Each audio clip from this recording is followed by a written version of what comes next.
Okay, well, we should be live. And yeah, this is a doubleheader tonight. We've got another game going on now. We are doing Dicey Tales, trying out a Call of Cthulhu scenario. This is part two.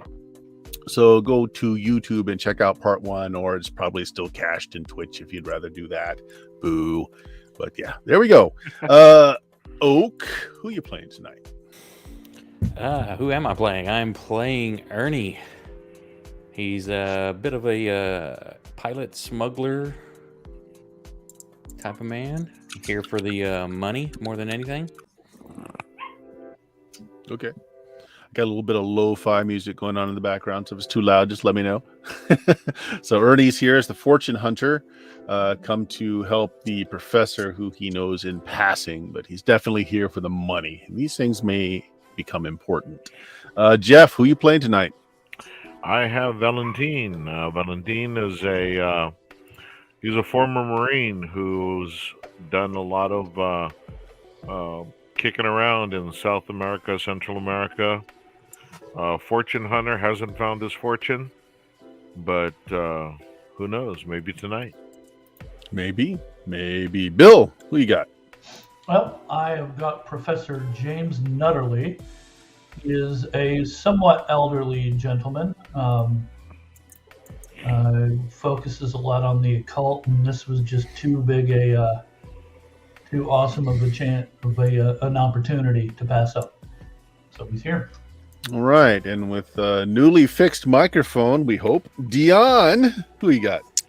Hello, I'm Dion, and tonight I am playing Ichabod Peabody, who's a archaeologist and aficionado of ancient ruins and cults and religions, and he definitely looked into the void once or twice, and it looked back.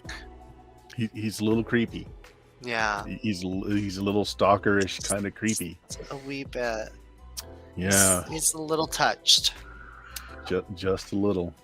So last time, you guys were able to take a boat down the Amazon. You successfully blew up via grenade some folks that were following you that had suspiciously scaly skin, like, really bad dry skin day. But worse, much worse than that.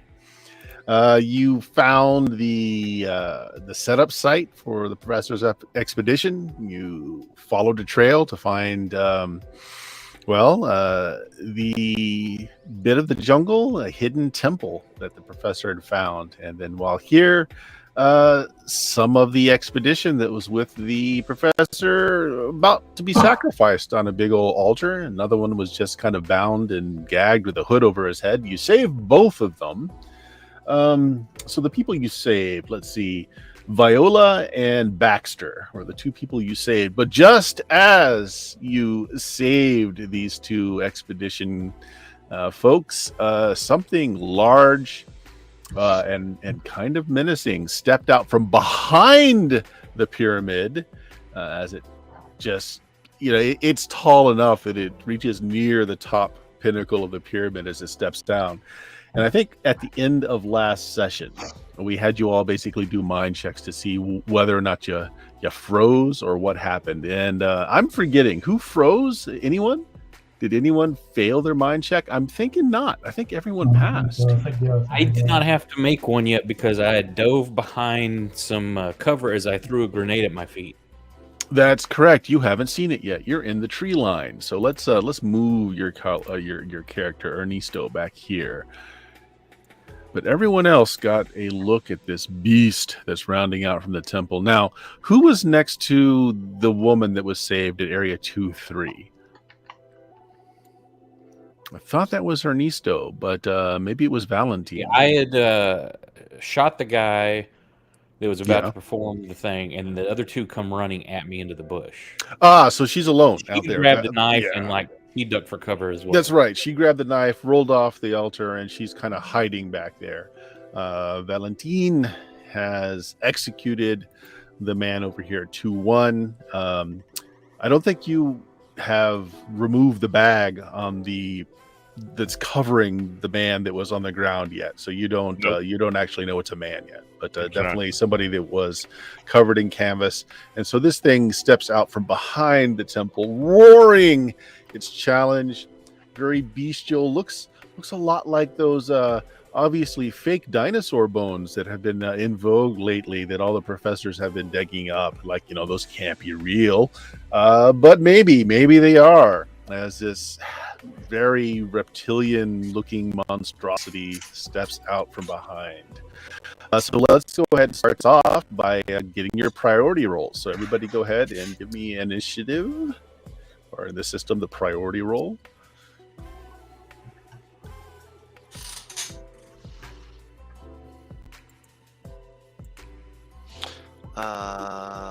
This one. Yeah, it says initiative on it. Yep. Hey! So Ernie succeeds. Ichabod succeeds. Professor Nutterly also succeeds. How does Valentine? Oh, Valentine fails. All right. So right now, the only adversary on the board is this towering dinosaur-like creature. Which will go after those of you that succeeded. Now let's start with so those those of you that succeeded, the ones that see the creature, Professor Nutterly and Ichabod Peabody. How are you two responding to this? So you're just now entering the outskirts of the village, so you're a little further back, and these are 10-foot squares.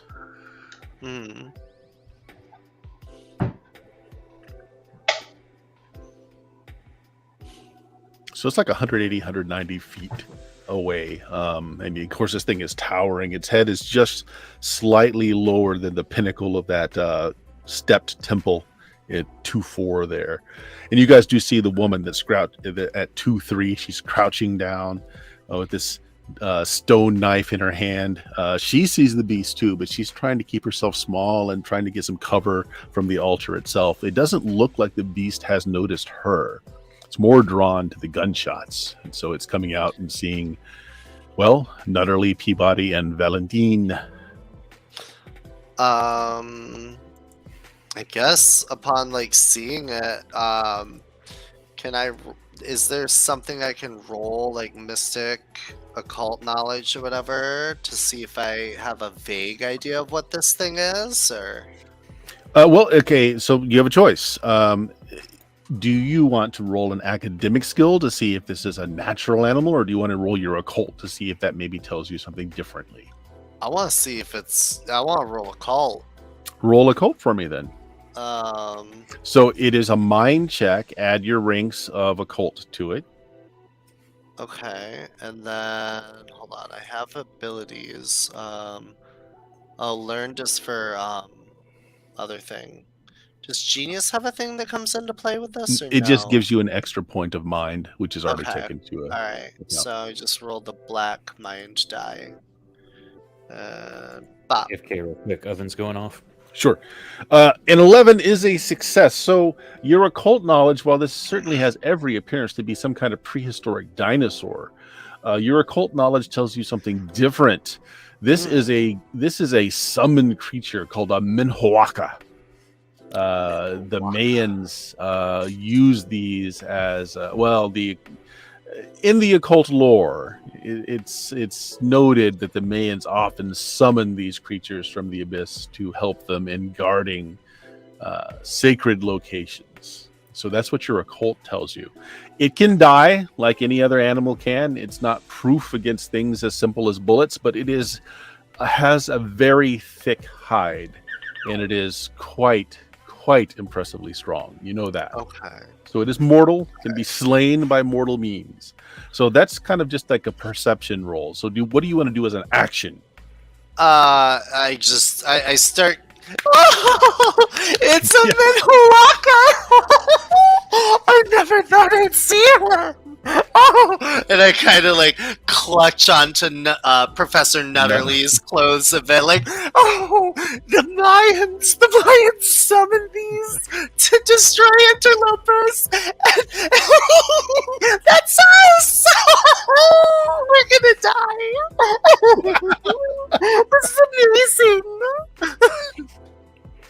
This is not Ichabod losing it. This is just Ichabod normal. Professor Nutterly, what are you doing as Ichabod is clutching you, cackling in your face? Well, depending on what I know about it, would I know anything that? Well, you tell me. Do you want to go about this in an academic way, or do you want to try your occult as well? I'll go ahead and try my occult. Okay, Sure. go ahead. Okay. You should see a Ichabod at GameStop when he sees a sale. Yeah. Oh, he loved sales. He loves a good deal. Oh, 14. I am. Yeah. So I'll tell you what. Here's the thing. It's just a regular success. So you're not going to know anything more than Peabody does. If you want to spend the hero point to make that a heroic success, I think it's heroic. It goes heroic and then mighty. It's mighty, then heroic. Mighty, then legendary. Or legendary. Okay, so if you want to spend that hero point to make this a mighty success, I will give you another detail. If you wish, you want it. Okay. Yes. It's an invisible cup. That's pretty awesome. Yes, it is my green cup of invisibility. Yes, you also understand that this is a Minahwaka, a guardian. They are typically summoned to a place, so they guard a place. You know that they're aggressive, they're dumb. They are not proof against things like bullets or knives or even fisticuffs, but they do have very tough hide. Likely, it has a boundary. Like, it won't chase you beyond a certain point, but it will aggressively guard the place that has been summoned to guard. So that's what you get. Okay. I think all I'm going to do, because it would be kind of ridiculous for an old man to run in and charge this thing, I'm going to unsheath my sword cane and back away.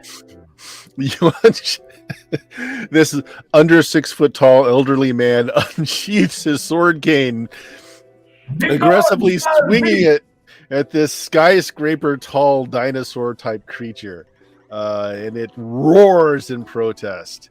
Ernesto, you hear the roar. I don't know, Nutterly, do you say anything when you brandish your cane sword? Begone, foul beast! Go back to whence ye came. A surprisingly strong voice of Professor Nutterly says those things, Ernesto, as you are getting up off your ass, as the explosion from the grenade did its deed. You are unscathed, but you are flat on your back as you get up. Okay, I'm back. Mm-hmm. Did you catch any of that? I heard that I was flat on my back from the explosion. Okay, good enough. So what do you want to do? And Professor Nutterly called out, yelling out in a surprisingly strong voice, "Begone, something." Begone, foul beast! Go back to whence ye came.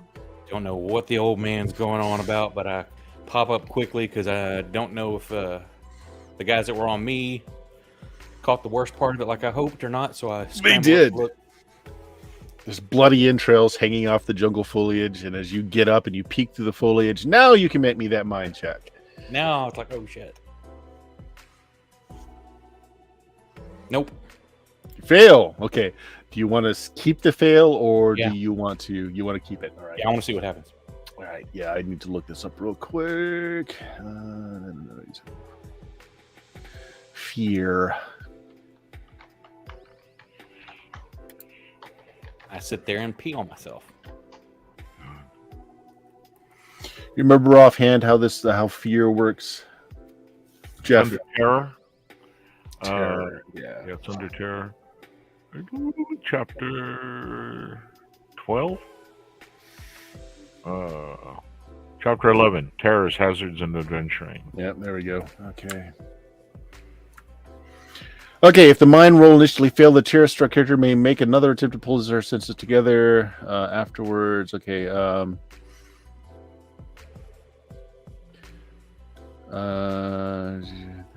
If the player fails the mind roll, then all subsequent actions requiring rolls are subject to an additional penalty die for that player. So you have a penalty die on your actions. But it's like a save at the end of each round or something kind of thing. If the mind roll initially fails, the terror-struck character may make another attempt to pull his or her senses together if the DM decides a suitable event has taken place. So not until the course changes. Like maybe if people start wounding it, maybe then I'll give you another chance. But until the situation changes, you are going to be with a penalty die. You'll be rolling the red die on your character sheet when you try something. So you see it. I don't know if. Yeah, you probably just think dinosaur unless you got a stronger academic background than that. Nope. Those are supposed to be extinct. What the hell? What do you want to do? I can shoot at it though. You certainly can. Yeah. Actually, I'm going to play into the fear. I'm going to just kind of cower for a moment, trying to figure out if what I'm seeing is real. And it's about 100 feet from you for range purposes on your gun, whatever that range increment's going to be for your gun. So next the creature goes, and then those that failed go. So Ernesto, let me think here. I'm gonna roll luck for a second for the woman. Actually, you know what? Let's just use this. She's hiding. So 2d6. I'll give her a 1. Boom.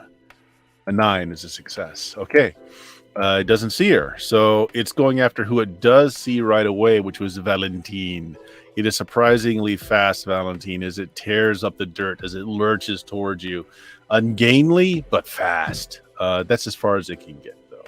That is its turn. Now, those who failed, I think only Valentine failed.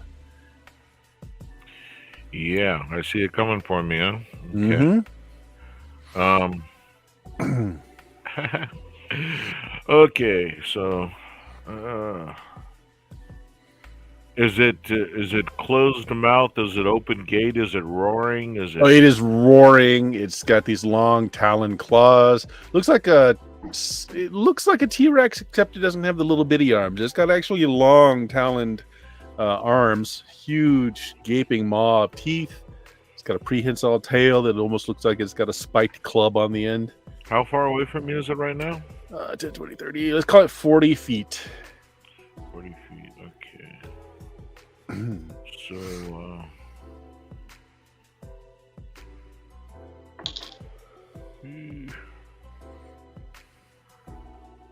all right.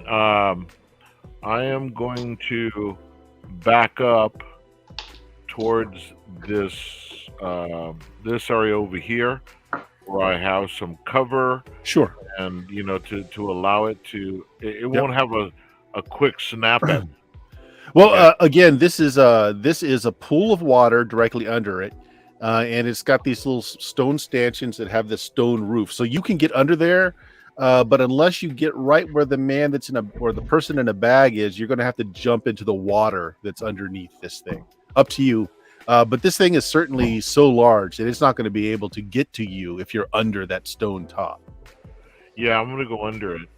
Okay. Do you want to get into the water or this little bit of land over here where the person that's in a bag is laying on the ground? By the guy. Okay, so you're on. Okay, so yeah, you get under there. You want to take a shot once you've moved because you can move and shoot. That's fine. Yes, I'm going to go ahead and take a shot with the shotgun. What is your range increment? So you start at 0, which is close, and then what are your range increments? Let's see here. Oh, I didn't write that down. Okay, so let me look at the back. Look real quick. Shotgun. And since you moved a little bit, we'll say the range is 50 now. Yeah, 20. 20. So 10 gets you to 20 gets you to medium, 40 gets you to long, and 50. So it is distant. It is a -4 to the shot. Yeah. With a shotgun. I'm just taking a shot at it. Yep. And this is scatter shot too at distant. Okay, go for it. Yep. So I'm going to go ahead and let's see.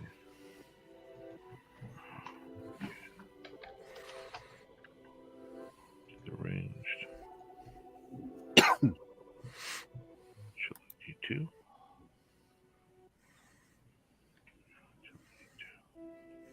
Yeah, so when it says range, it should be distant is what you should choose. Okay. Distant. There we go. Submit, and my target defense? Yes, it does have a defense. As a matter of fact, let me get it real good. It's got a great defense. It's got a marvelous defense. It has a defense. Actually, no, it has no defense, but it does have protection. So go ahead and make your shot. Okay. So no defense there. Boom. Yeah, it's too big to have defense, but it has like a very thick hide, so it's going to take off some of your damage. Okay, so modifier. Let's see, I got a 2 on my agility, so we'll put a 2 there. You shouldn't have to put the 2 in. Like if you're just doing the ranged, it should factor in that. But either way, it's a failure. Do you want to keep the failure, or do you want to spend a hero point to re-roll? How many have I used? I've used 2. I got,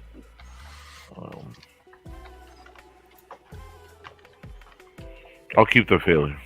You're going to keep the failure. So blam! It is a long distance anyway. Some shots go wide. It doesn't really do anything to the creature. That is the round. So we go back to those who passed. Professors out in the open. It rushed forward incredibly fast. It looked like it was going after Valentine. Oh, the other thing you notice, because she failed as well, the lady that was on the altar at 2-3, she's slowly creeping around. She's heading for the pyramid.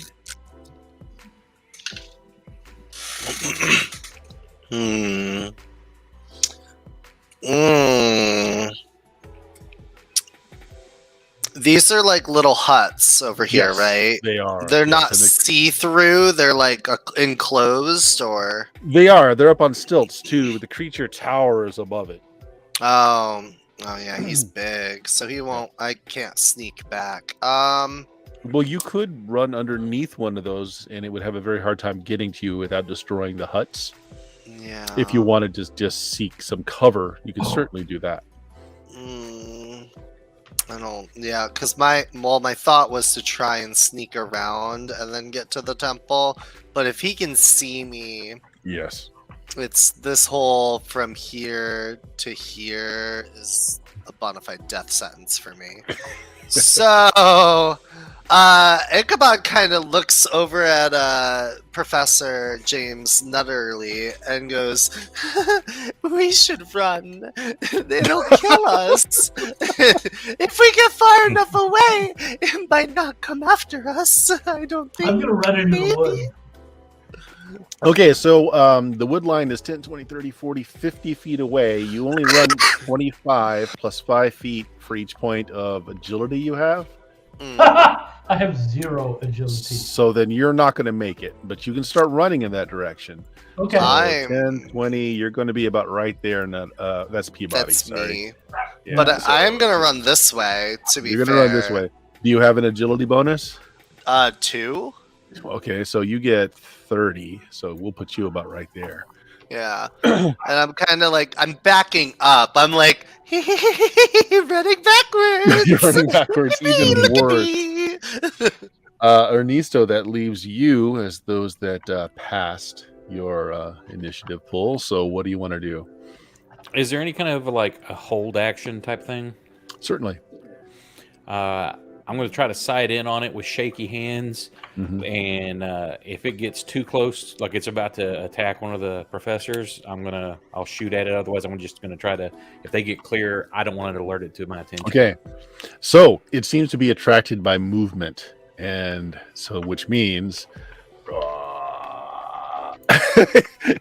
it's heading towards the fleeing Professor Nutterly and Peabody. So Ernesto, it is tearing But up is the it like ground. about to attack them, or does it look like they may get away? It looks like Nutterly will be able to make the tree line before it can get to them in safety. If Peabody keeps running out into the open, though, it is definitely going to overtake Peabody.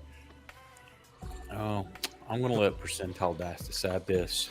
1 to 50, I'm going to shoot it and try to help him. Okay, Boom. I'm going to try to side in on it. Yep.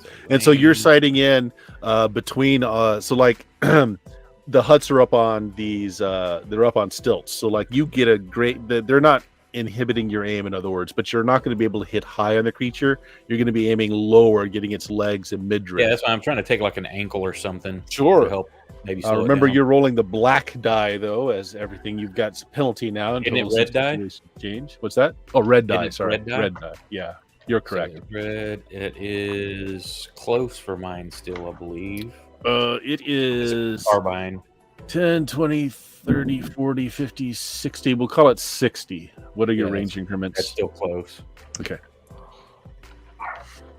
And you said no defense It has no defense, but it does have some armor, basically. and no modifiers. No modifier. Nope, that's a fail. Okay. You're going to keep the fail? Yep. Okay, crack, as the thing is, it looks like it's going for Peabody specifically. So now, those that failed, Valentine, what do you want to do? You see the woman breaking for the pyramid. You see the creature just hunting down Peabody. You hear the crack of Ernesto, you're assuming, with the rifle. It's not interested in you anymore, Valentine. It looks like it is fast movement seems to attract it. Okay, so I've got a canvas bag, man-sized canvas bag next to me. Mm-hmm. Okay, with my K-bar, is it a chain closure or a rope closure? Rope. Yep. Okay, pull my K-bar real quick. Cut those, cut the twinings or whatever it is. Cut the ropes that are keeping it closed, and. Yep, a man who's got a gag in his mouth is exposed. You recognize him as the well, no, he's not the photographer. Give me a second. Let me figure out who this guy is real quick.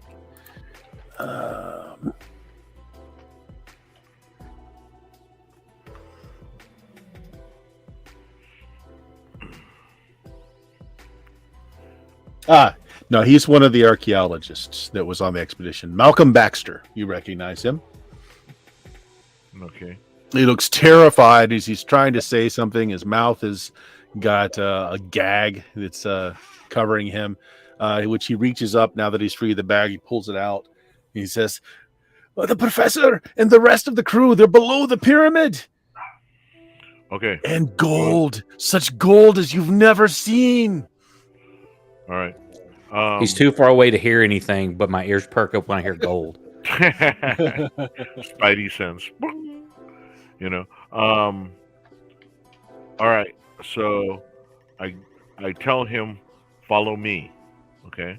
And I don't know, do I have any more action to do anything? Yeah, sure. Yeah, that's all incidental. You can do it. Yeah, my main thing is getting over here to the 2-2 huts. Okay. We'll say he will follow you. You're just doing normal speed, or are you trying to run? Because the thing is attracted to. I'm doing normal speed. In fact, I low crawl out of there. Okay. Okay, so I'm not trying to attract any attention. I do, basically cover and concealment the whole way. Awesome. As best I can.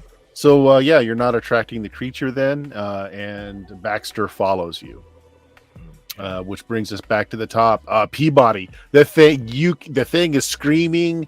It is just tearing up the dirt behind you. It's lowering its head. Its big jaws are opening it up so that it's going to scoop you up and swallow you whole, is what it feels like. Nutterly, you're breaking for the tree line. You're probably not even looking back. Nope, not at all. All right. So if you want to continue your action and make the tree line, you can just run right into the tree line, knowing that the thing is big enough that the trees are going to cover you. Nutterly, you dive into the tree line. Peabody, though, what do you do? Is there a way to move more than my max speed in a turn, like a sprint? Or... Yes, you can. So, like, if you want to run, I believe it doubles your base move. Give me a second here. I got my GM screen, sort of GM screen. Let's see. Surprise.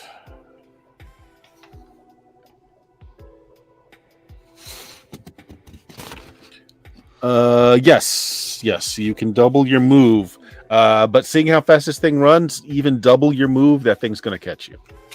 But if I double my move and go into the tree line instead, if you want to veer course instead of going backwards and just run to the tree line, you can do that. I see this patch, which was a little closer than the patch Nutterly went into, and that still keeps us separated. And I kind of Ichabod Okay. wants to make sure we're spread out, so it's not like gonna get both of us. You know what Okay. I mean? So I You just sprint right into that tree line, and I'm gonna keep going like this way. okay? Yeah. So yeah, you're gonna be in a little bit there. You stop backpedaling, and then you just kind of turn your body and just race into the tree line. Ernesto, you still have priority over it. So, is there anything you want to do? Did I see the girl run? Yes, she actually is now at the base of the pyramid. She is using vines to climb up the side so that she's getting a little bit of cover. She's not in the direct line of sight of the creature, although the creature's big enough it could see her if it tried. It looks like the professors have gotten clear. Yes. I'm just going to try to be still and be quiet. Okay. Yeah, so we'll call that just holding. So the last thing it saw was everyone going to the tree line. So it's going to finish. It's going to rush towards the tree line. You guys hear as it tears up some of the foliage. You guys can see it above you in the tree line as it's just destroying branches and the tree tops trying to get down to you. So you guys are just captivated by that maw of teeth looking to find you guys. So that's its action. Valentine? Oh, we need more grenades. Okay. I'm going further on up towards over here, or as far as I can get. I'm trying to get to the pyramid. Yep. If you're going regular speed, it's what's your agility? My agility is a 2. 2. So you can go 35. So 10, 20, 30. So let's put you about right there. And I'm keeping my eye on it, but going in the opposite direction. Okay. And my follower, my Maxwell guy? He's right behind you. Okay. Okay. So we're back at the top then. Professors, it is tearing up enough of the trees that it's going to be able to get into that tree line unless you back further in. Oh, yeah. You guys want to just move further in so that it's okay? Yeah, I want to try and go just into this way, a little further away from Sure. Nutterly. I mean, Okay. I'm not running at this point because he's causing enough chaos where he's at to where I'm just kind of weaving my way carefully through the trees and being quiet now. Awesome. Okay. Brings us back to Ernesto. Grab the mamba and swing up. Ernesto, are you doing anything? Nope, I'm trying to stay safe. Okay, so you're just squatting down in the wood line and waiting?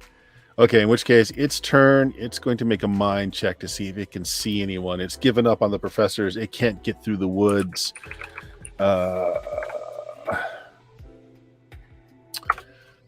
3. No, it fails. So it kind of wanders slowly out.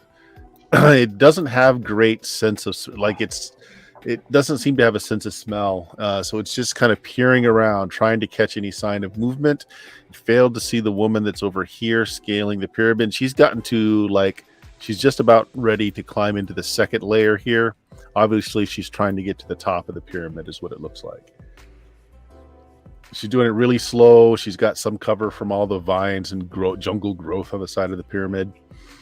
So I tell you what, let's get out of action rounds right now. And as you guys take actions, if you guys happen to roll double ones, especially if you want to turn that into a crit fail, we'll say it catches some motion. For right now, it's just basically on guard again. It knows that it had a few prey going off in this direction and here. So it's just kind of staying in this area, trying to find out where all the tasty morsels went. So let's go out of combat rounds right now. And Valentine, you're the one taking action. So where are you heading? I am basically heading to the pyramid over here. Okay. But if I have to do a circuitous, go around, that's fine too. And I'm using my sneaky ability.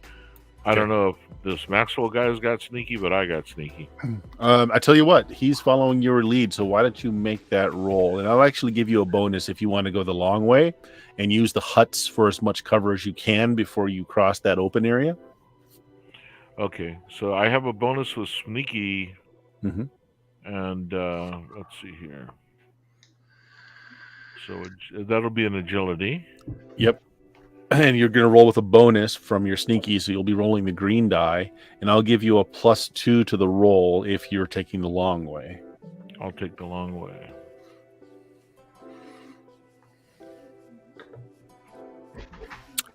Absolutely a success. If you want to make that a mighty success, I will allow you to start climbing so that you can beat the woman to the top if that's what you want to do. No, I'm good. I'm good right now. I'll take Okay. this and go with it. All right. It does not track the creature's attention. Ernesto, you see Valentine. You've got line of sight there. So you see Valentine hit the side of the temple without attracting attention. The woman has made it to the top, and she is slowly coming around the edge and going into the front there. And what's the beast doing? Well, let's see if she makes this without the beast seeing her.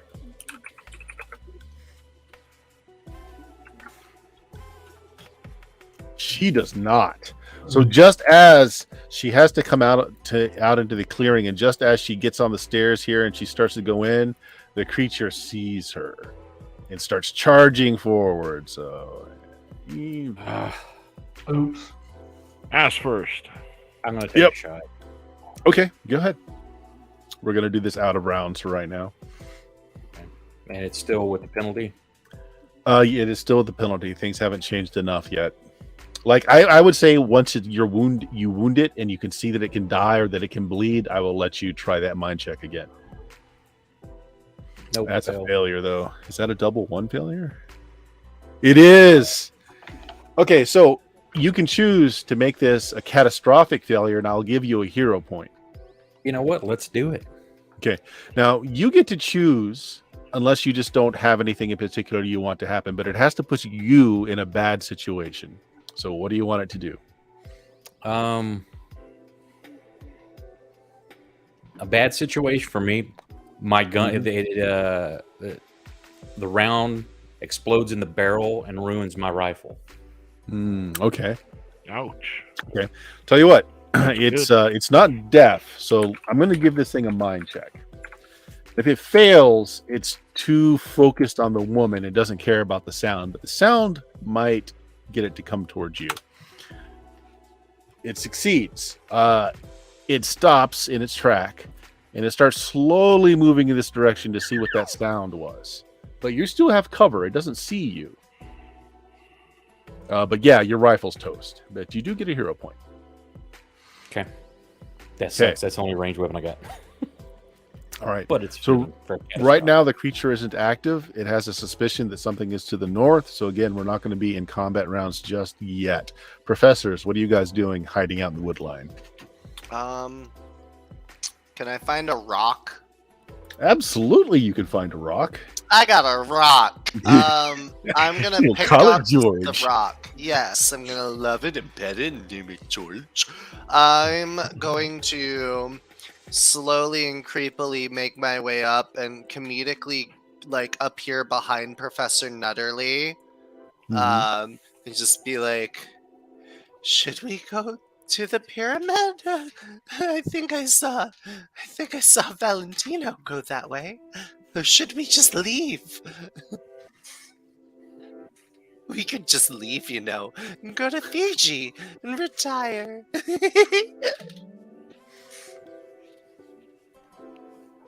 You're muted. I can't hear you. I had a great, it was like profound, and it would have been like, oh. No, I just, Professor Nutterly is racking his brain to see if he can, you know, figure out a way to maybe unsummon this. Ooh. Okay. That's an interesting idea. Make me a mind check. Can I assist him with my occult knowledge? Yes. And do I get to add anything? Okay, so first of all, how many ranks do you have in occultist? 2.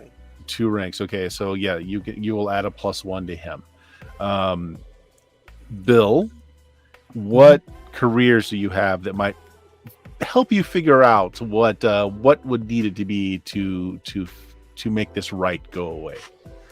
I would think either the scholar academic, occult, or mystic spiritualist. Mystic spiritualist or occult will probably be the best. So I would say pick the best bonus from those, use that, and then take another +1 from Ichabod as he starts spouting off everything he knows about this creature. All right. In the springtime, it's their mating season. It sounds sort of like this. And you just attracted it. I could be a little off. That might have been. 3 things come to mind. 1, the destruction of the area that is meant to guard will certainly make it go away because it no longer is bound by its condition. 2, the one that summoned it, if that person is slain, would definitely do it as well. 3, something had to have been used to summon it. Probably some kind of a laid out summoning chamber of some sort, something like that you could disrupt would make it go away.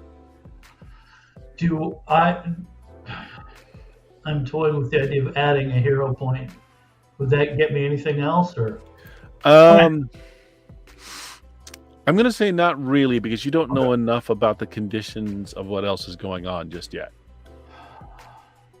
But yeah, either destroy the place it's set to guard, destroy the person that summoned it, or destroy the area it was summoned in or summoned from. And I probably don't have any idea where it was coming from. You haven't looked around enough to get any idea. And obviously the men that were killed that were out here were not the summoner because it's still here. It came from behind the temple. We need to destroy the pyramid. How do you destroy a pyramid? Mm-hmm. Do we have any more explosives or anything like that? I got 1 grenade. Cutscene to... Give me a second here. Viola Daniels has made it. As the beast turns around, she slowly creeps in and she comes out with a box labeled TNT on it, as well as a backpack of goods. She sees Valentine coming up the side, and she kind of mouths to Valentine, kind of a stage whisper, "We must destroy the temple and what's below it, but the professor is still below." As she is hauling out this box of TNT. Cool. "I know how to get into the catacombs below, but this place must be destroyed. It must be razed from this earth." Baxter, next to you, Valentino, says, "But the gold!"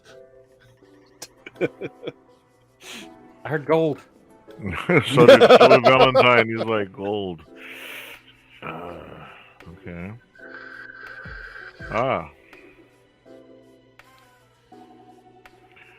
Okay, so yeah, I gotta play my flaw.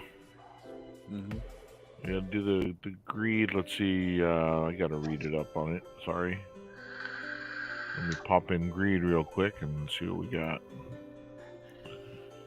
Scroll.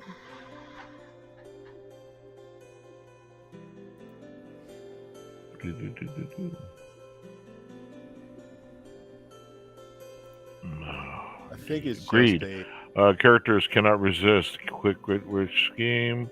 Use a penalty die. In appropriate situations, use a penalty die. But the greed will still apply. Okay, so I got to make a mind check with a penalty die. Yeah. Well, right now, I don't think you need to. You know there's gold. And she's telling you that the professor's below. "I would like to save the professor, but this place must be destroyed. It is unholy."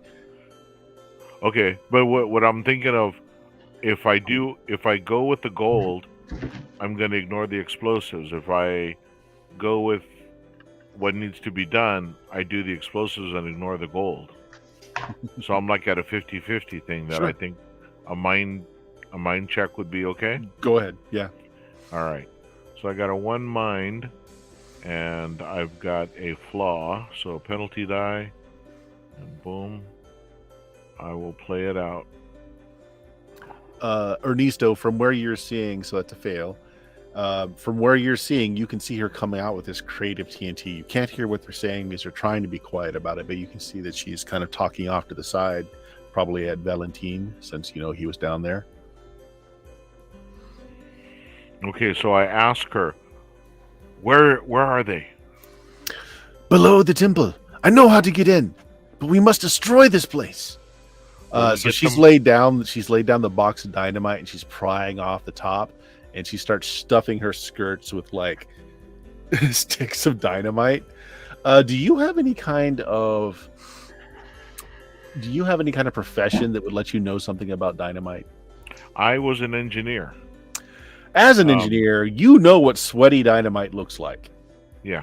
Yeah, this dynamite is unstable, and she doesn't seem to realize that as she's just shoving these sticks of sweaty dynamite into her in her skirt pockets, and she's like, "Yes, we must save the professor, and then we must blow up this unholy place." And she starts handing you sticks of this sweaty dynamite.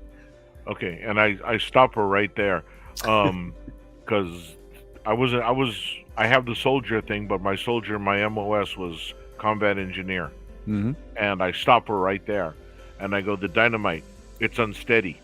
Slowly put it back. Put it back. But we need this. We need it, but right now, we can't use it. It's too delicate. Look at the sweat. And I take a little bit, just a little bit, and I flick it. Okay. And I show her. She starts when she sees that, and she slowly starts putting the sticks of dynamite back. Put in them back box. in there. Yeah. Right. And then we move it over to the side, still trying to keep concealed because that thing's out there looking around. So, Ernesto, it doesn't see you, so it starts to patrol again. It's going this direction. I'm gonna find a couple of good-sized rocks to throw for distraction if need be, and watch. Can I see Valentino? No, but you can see that the woman is talking to somebody.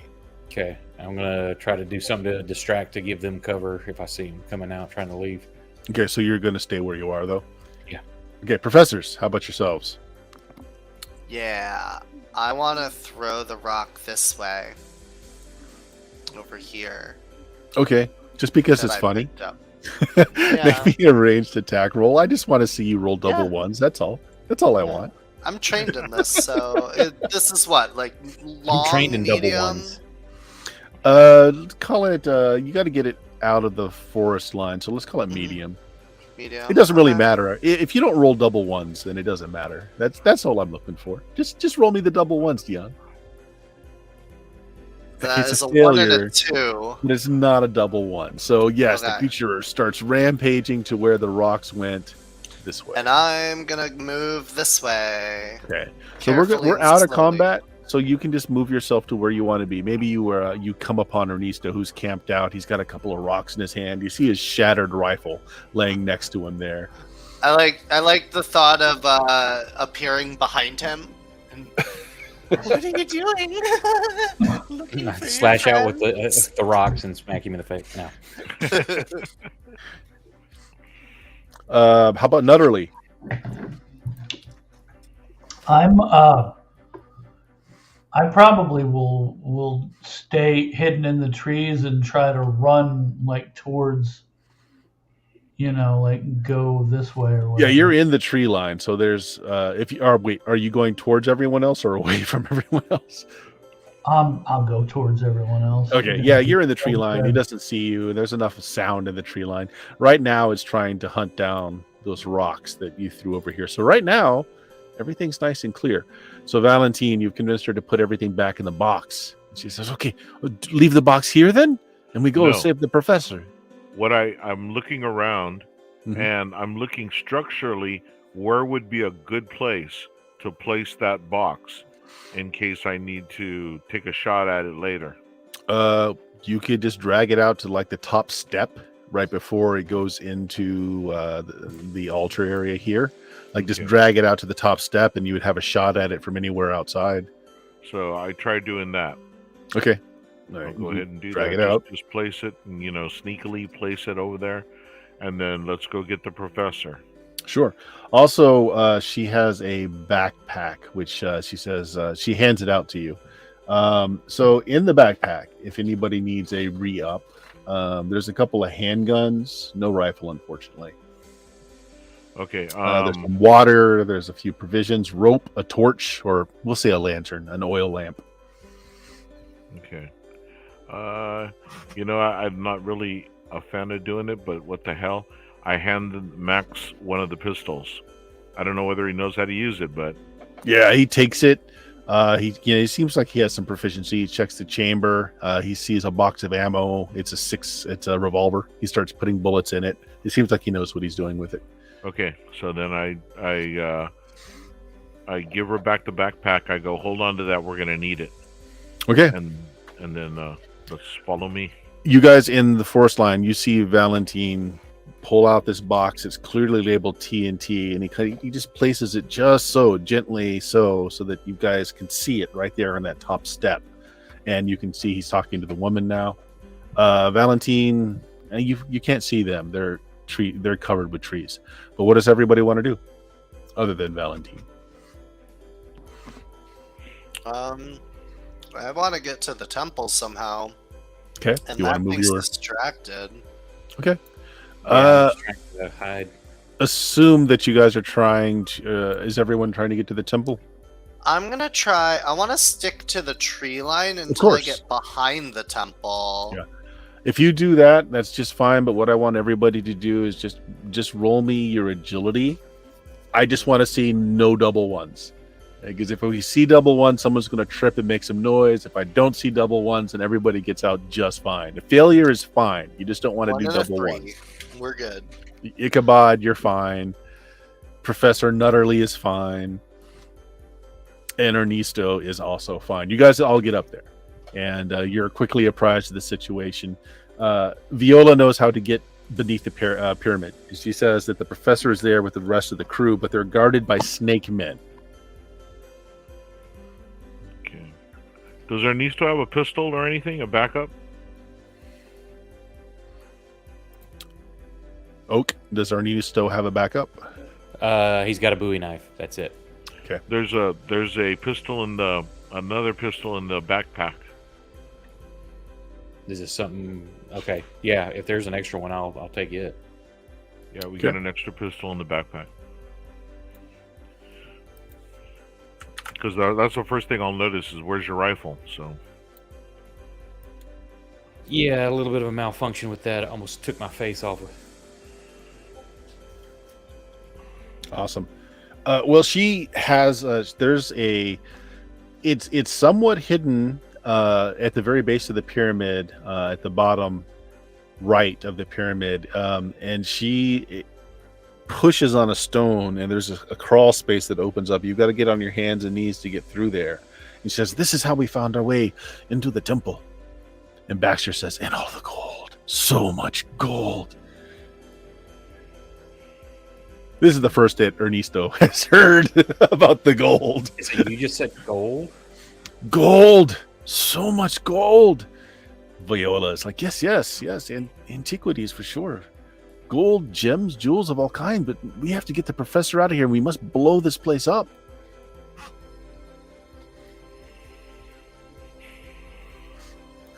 okay. The blowing up part, can that wait a little bit? Well, of course, we must rescue the professor first. But even after that, because I mean, gold and stuff. How much help could that do for other people? But this place is just... You'll see. You will understand. If that creature out there is not enough to convince you, once you see the snake men, you will understand how this place is a curse. It must be destroyed. We've already met the snake men. Like, Well, then you know. You know they're abominations. It must be Yes, white. followers of Yig. I cannot decide if she is Irish or if she's Latin American. Her voice keeps drifting. She rolls her R's. That's all I know. But she leads you into this passageway. There is a lantern in the backpack, but she says that The serpent men in there. It might alert them. Do we use light? Do we not? Oh, serpent men in there. Okay, that part I missed. Yes, they are guarding the professor. Okay. So you guys are. We don't really need a marching order because it's all going to be on initiative anyway. But so there you guys are. Are you guys seeing the new screen? Yeah. Should be. Yeah. Okay. 3.1? So, 3-1? Okay. Yeah. So this is a rough, hard dirt and stone tunnel, but then it gives way to a very strange sight as it spirals downward. The tunnel opens up into a very large circular chamber. The dull metal walls. Walls are made of metal. Parts of these walls are coated with grime and curiously green goo. Other parts appear to have odd devices with blinking lights jutting forth from them. The room is lit with a deathly bluish purple hue, but from where, you're not exactly sure. There is a circle of slender copper pillars. That's what the, I'm going to ping. These are right here. These are copper pillars, reaching from the floor to the ceiling. And then in the center of the room, scrawled on the floor, is some kind of symbol. I want to look at the symbol. Yeah, before you go forward there, Ernesto grabs you as Ernesto sees that two humanoid creatures clad in gray robes step out from behind this pillar here and this pillar here. Not that they notice you yet, but you didn't notice them until they moved. And Hold you up see a hand they've real got that, quick to make everybody else stop and be quiet. And Yep. kind of point, hold up two. and the hands that are coming forward have curved nails on the fingers, and they've got that scaly, mottled skin that you have saw before. The luchadores. By the way, you guys, if you see me yawn, it's not the game at all. It was I had a tough day, so I Thanks, noticed Jeff. It's a game. We know it. a couple of times, but I didn't It's want not me, it's you. Okay. Yeah. Oh, okay. I think kind of spread out. Let's not make ourselves into a kill zone here. Let's split up, gang. Not split up, but spread out a little bit.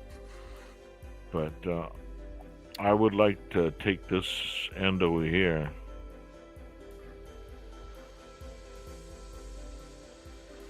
Okay, I'm going to throw you some snake men out. I found some snake men. Here we go. So you see two. That's all you see so far, but they could be more hiding behind these pillars.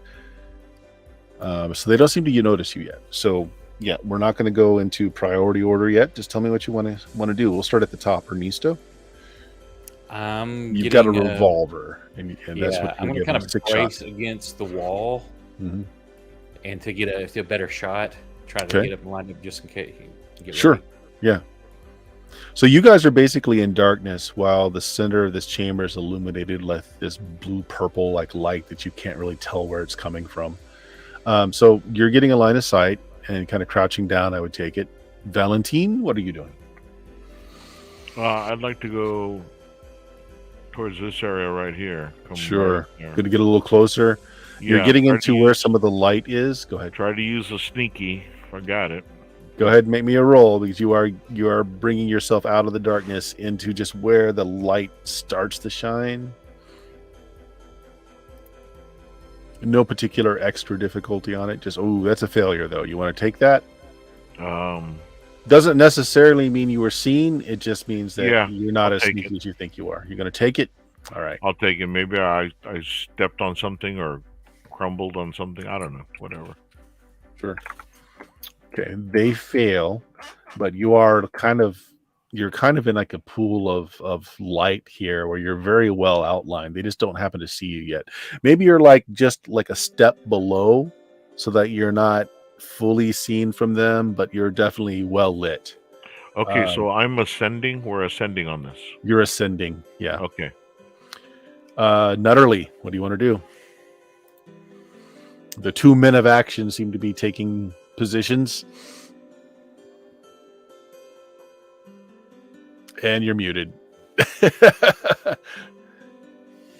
Damn it, Jim. I've got my sword cane there, so I'm basically just gonna brandish and like just stand there and try to look menacing. Okay, do you want to step forward into the light so that you I can do. be seen? You do?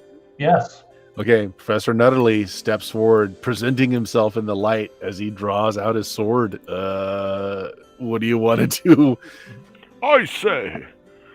Ichabod? I want to stay and behind him, Okay. and I have my In the middle of the room, derringer. dance. I grab my derringer. I have it ready, and I'm hiding it behind his body. Like I'm just like staying behind him, just in case one of them does charge, and then I can like over his shoulder shoot them. You know what I mean? I was That's thinking what I'm like waiting for. Ichabod's got the derringer like in the small of his back, and he's like, if you just wanted to commit suicide, there are easier ways. No, I'm just like, don't worry, I'll protect us. Okay. Well, since Professor kind of boldly strode forward there, they do see him and they come forward. One of them in kind of a very sibilant, hissing voice says, "We shall make this painless for you, human." As they kind of come forward. And you see two more in the back. Right, so this is a great time to go ahead and do initiative order. Alrighty.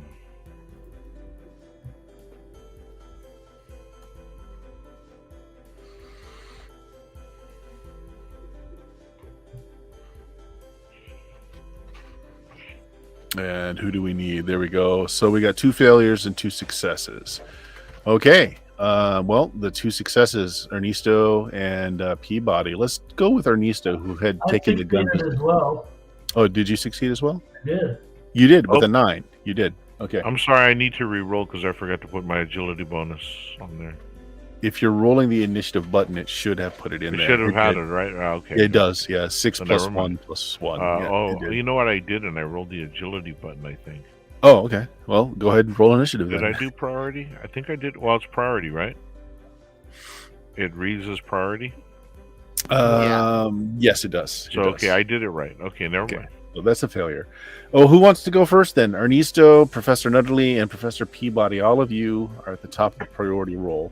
So what you notice, the 2 up front have long curved blades in their hands.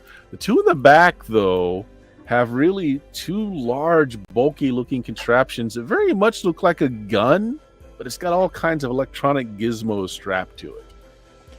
Well, that doesn't look good. If I can see one of those, I'm gonna try to take a pot shot at their range guys. Sure. We'll say that one right there. So it's 10, 20, 30, 40, 50, 60, 70, 80, 90. We'll call it 100. I don't know what a pistol has. Oh, yeah, pistols are not great. So on a pistol, give me a second. Let me pull it up here. Is that going to be the same stats for a derringer? Because I need those. No, the Derringer's even smaller. I'll give everybody their weapons here. Give me a Yeah, second. you're good. And what's the damage on a pistol? Yeah, I'll give it to you. Give me a second. Let me get up to my. I didn't print out the list. Okay, so what you have is a revolver 6 is D6H. Its range increments is 60 feet. Single shot weapon. A Derringer is 6 foot increment and does a D6. Do I don't add. No, you don't add strength to it. No, Okay. no. So you start it close. You have 60-foot increments on yours. So it's 100. So you're going to go to medium, long. It's going to be long range for you, Ernesto. Okay, sorry, I'm trying to balance a dog in my lap because he's being a butthole. I know nothing about that, right, dog? Mine's asleep at my feet. You said medium or long? It is long. Long range. Any Because defense? 60 gets you to medium, but you got to go to 100, so it's long. Any defense? Defense, they are going to have, yes, 1 point of defense. And no modifier? Or do I No get a modifier. modifier positive since I was bracing myself? You know, I'll give you that. Sure. It's a failure. You want to keep it? You know what? I'm gonna re-roll it because I just got a hero point back. So Okay. okay, let me redo this. You keep all your same bonuses. You still get the +1 for bracing. Long defense 1, bonus 1. Boom. That's a success. Not much, but it works. You hit him. Go ahead and do your damage. D6H. So 2D6, take the high if you haven't programmed it. 4 points. Yep. All right.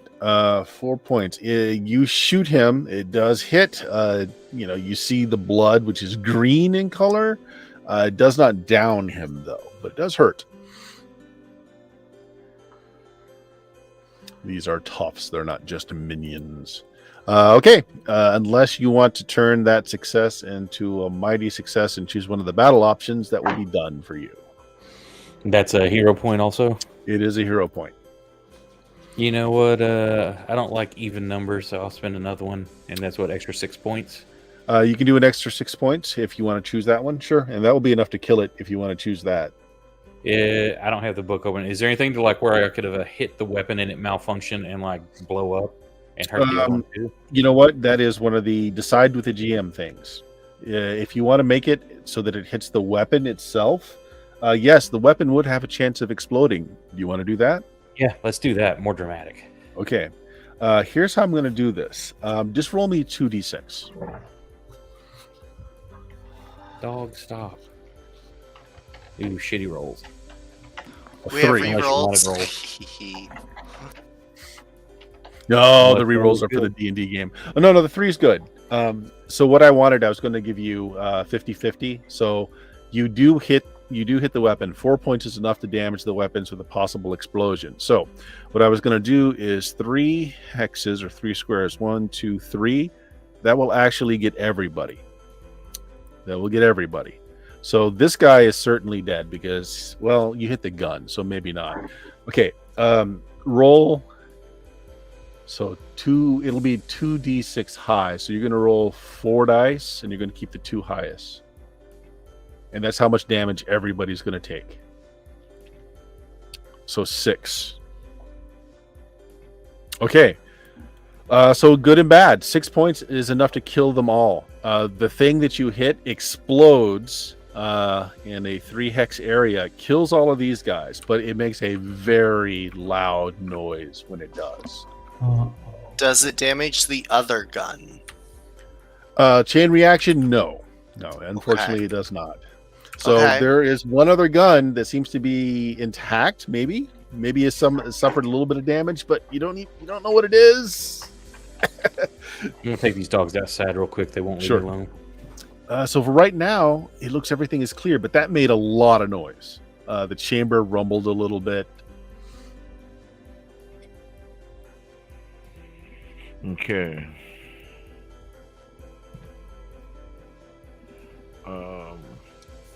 Are we out of combat? Can we? We are out. Oh, of no. Oh, Okay. yeah. Okay. Valentin will move over here, sneaking, of course, and around the corner kind of thing. Okay. Peer in. You want to peer in. Okay, so And you still look down that hallway. keeping cognizant of over here, too. Because you can see that. Yeah. Give me just a second.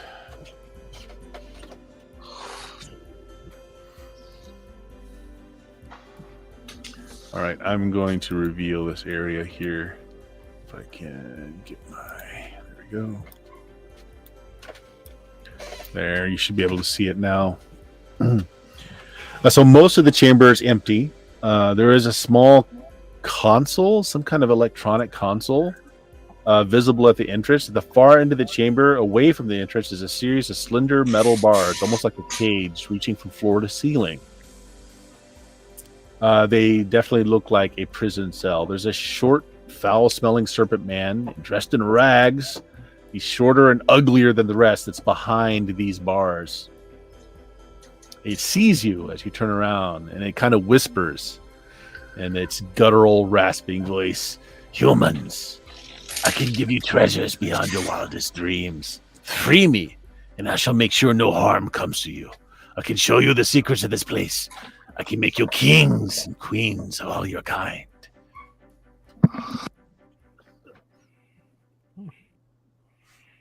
Okay. I think your greed needs to be rolled here. All right. So I will do a mind with a disadvantage.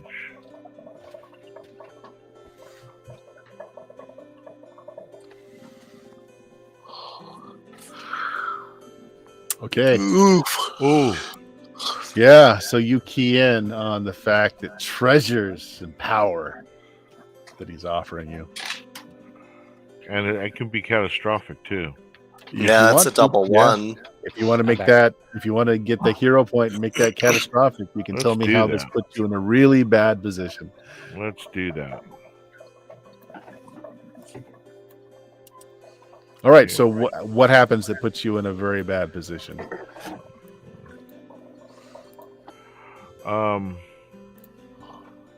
So I'm going to move towards him to release him. Yes.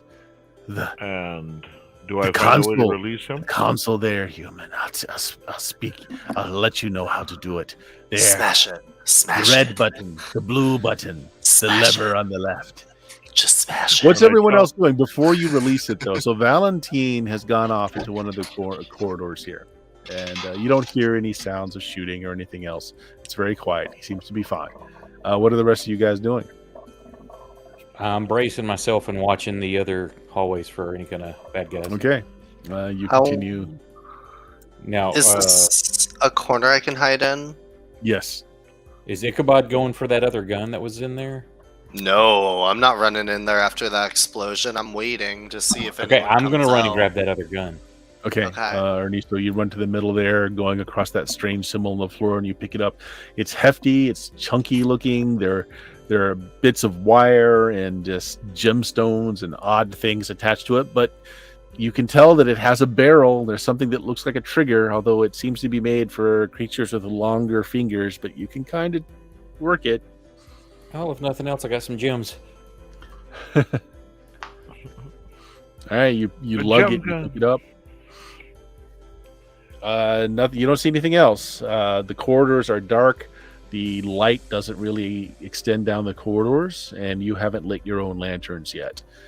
So you can't see Valentine at the back end of that corridor.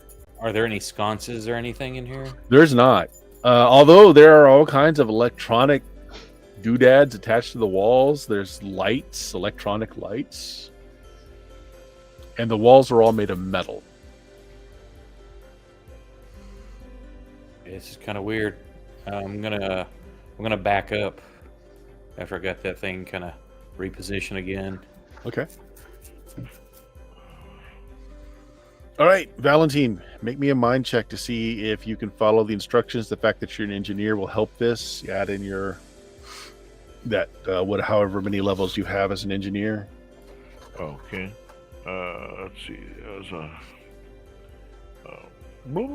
one. I got one. Okay, so one. I'll do that one. With a one. Boom.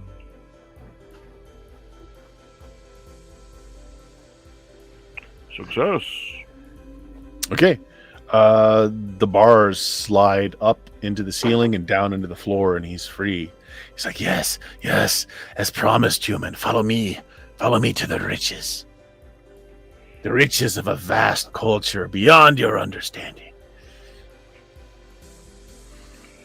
Okay, let's go. All right. Okay, so you see one of these serpent men walk out. He's not dressed like the rest of them. He's in rags. He's small and short, and he's the Danny DeVito of serpent men.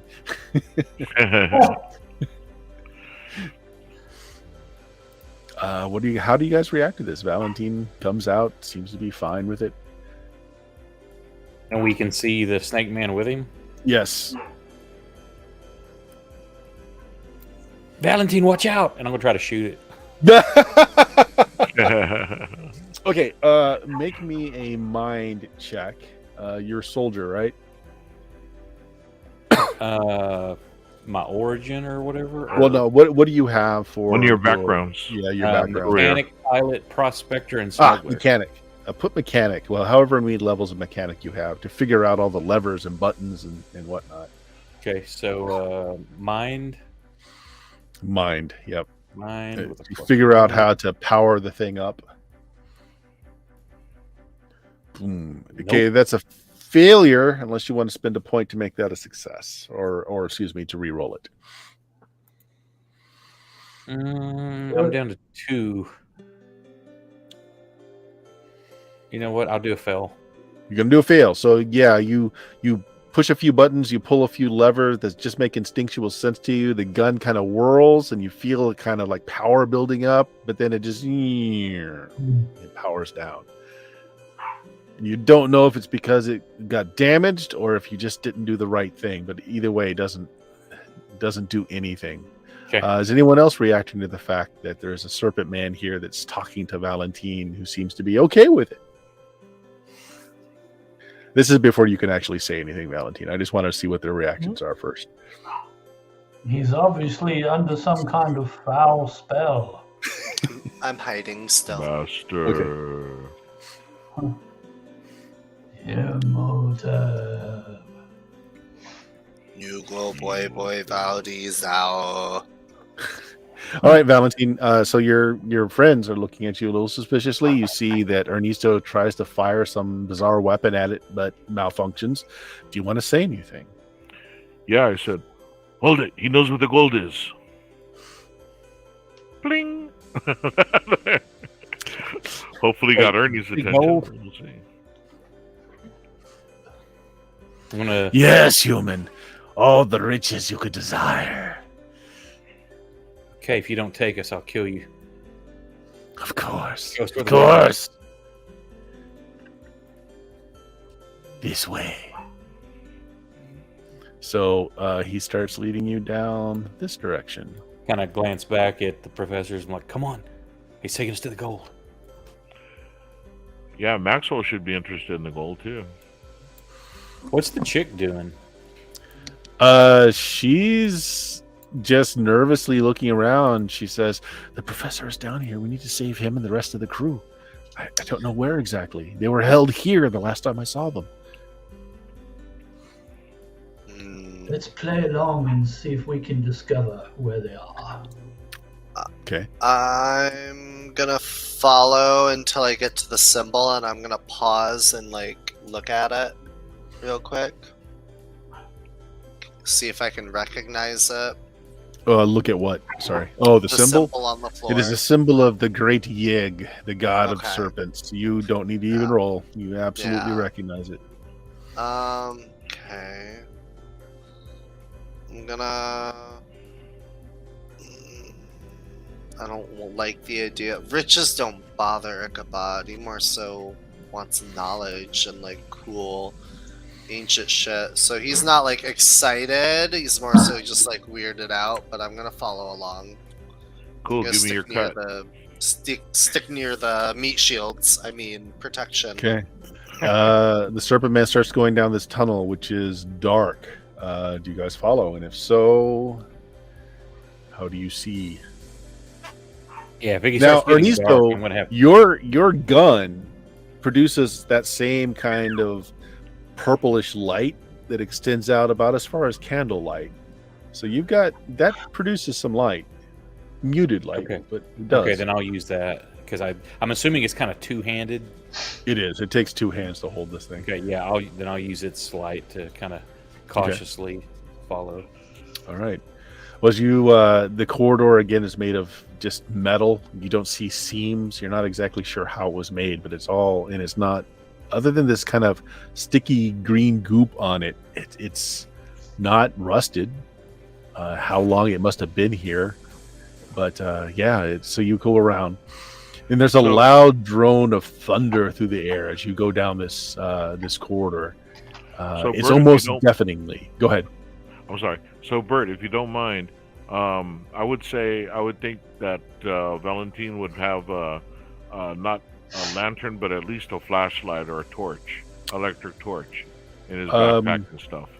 Yeah, that's fine. We can say that. I'll take that, and I don't have the foresight to snap it onto my thing, but I can see with the torch and the shotgun. Okay. So this den of it sounds like loud machinery is filling the chamber as the snake man leads you forward, and you see in front of you a room where there are 4 serpent men watching a brightly lit glass cylinder which sits between a pair of consoles. A man, in fact a man you recognize as Duncan Edwards, writhes in agony inside the cylinder, pain etched across his face. His eyes are vacant and the color of blood. Steel cables run from the base of the cylinder to a pair of stone sarcophagi, one at each end of the chamber. Each sarcophagus is etched with runes depicting serpent men falling in battle, ascending to the heavens, and then returning back to the battles where they had perished. As the thunderous droning sound grows louder and louder, crimson beams of light begin to pour forth from beneath the lids of each of the sarcophagus. And as you go forward, you see all these serpent men don't seem to notice you at all until, we're just going to call him Danny DeVito here, yells out, "My brethren! I'm going to run the other way. The humans are..." And he gets that much out. What do you guys want to do? Actually, you know what? No, this is initiative. Everybody go ahead and give me priority rolls. Okay. Hold on just a second. Let me... Boom.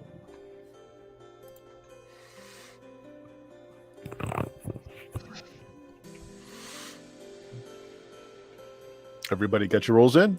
Yep. Valentine failed. Professor James Nutterly succeeds. Ernesto succeeds. Ichabod succeeds. So all of you folks, it succeeds. The supposedly friendly serpent man is giving you all out, calling to his brothers, yelling loudly that humans are here. I'm going to run the other way. You're going to run back out. I'm going to run right out of the place, yeah. Okay, well, you're about right there, so you're going to get about right here. Okay. That's me. Yeah, Oh, that's him. you. Oops. I'm going to try to light him up again. You're going to try and light him up again. Which one? The one that's this one? Yeah, since he just betrayed us, it's like you Sure. said it. Make a mind check. Once you figure it out, you won't need to make this check.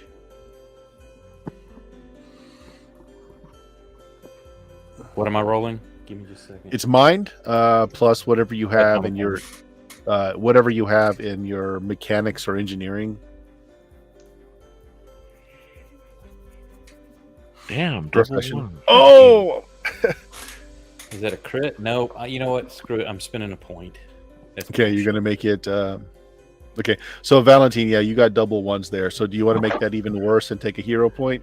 No, I did that already. Okay, so you're just gonna go last after everybody. God damn it. You fail again. Yeah, yep. Unfortunately, and no bits on the table for tonight. So there we go. No rerolls for you, unfortunately. Yep, no bits. Okay. Again, you think you got it. The boot up sequence, you get a little bit more glowing lights, you get a little bit more rumbling out of it, then it just powers down when you hit the last button. It wasn't quite the right thing. Okay, so that was Ernesto. Nutterly ran. Peabody, what do you do? I'm also running. I'm sprinting. So go ahead and put yourself over here with Nutterly. You guys are running this way. Just kind of. Okay. Valentine is shocked that the person that he freed would betray him. Yeah, my And stupidity. we're going dead last. So he runs into this room here, while these guys. Okay, so they're both going to take shots down the corridor. One at Valentine, one at Ernesto. So Valentine, here's the one coming at you. What's your defense? Anything? No. No defense. Nope. I've got a 1. Blam, an 8. Is Oh, a I'm miss. sorry. 2. Sorry. Okay. Sorry about that. It's a Right, 2. it misses anyway. And then Ernesto, you've got a 1. Yes. Also misses. Close though. They're shooting those guns like yours. When you try to shoot yours again, having watched them do it, and you see what they slapped around, I'm going to let you make that mind check at a +2 after you just saw someone use it. What's the effect when they shoot the gun? Is it like, It's like lightning. It's charged lightning that shoots down the corridor. Ghostbusters kind of thing? Yeah, it's like a plasma ray almost. Okay. It melts some of the Super steel. Palpatine, but through a gun. It melts some of the steel where it just misses you guys, barely missing Ernie there. It just boils the metal as you avoid it. The ones in the back here are. Oh, you know what? They're gonna wait. They're gonna wait. They don't want to get in the way of those beams. So Valentine, everyone else is gone. You go dead last. Okay. Fire in the hole. You hear me, Ernesto? You hear me say grenade? Who are you shooting? Grenade. Boom, my Okay. last grenade. I'm tossing it down the road. 10, 20, I'm 30, rolling 40, it down 50, 60 feet. Can you even throw it that far? Let's see. Like a What do we got baseball. for grenade? Next time I'm bringing rifle grenades, damn it. Okay, so a grenade.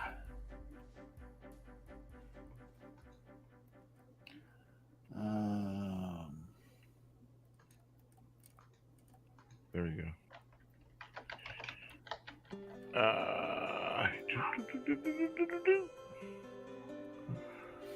Yeah, grenades. Where is it? The explosion affects a 10-foot well. Okay. Now we need to know how far you can throw it. So it's The basically range. going to be The range it's going to be the increment range. is 10 when thrown. Yeah, so it's 60. So that's going to put it outside of your range unless you move. Yeah, I'm gonna move. I'll move. Okay, That so you're going to doesn't move seem your full realistic 25. rules-wise. Yep. Okay, so Baseball more than 60 foot.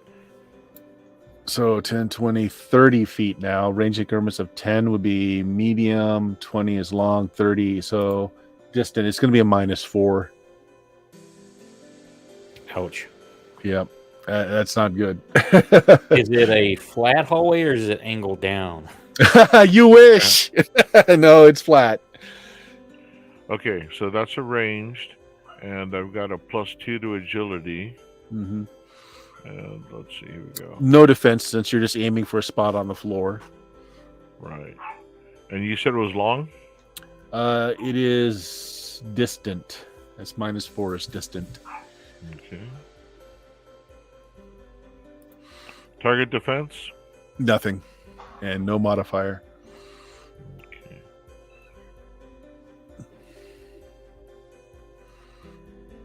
Oh. I will use a hero point.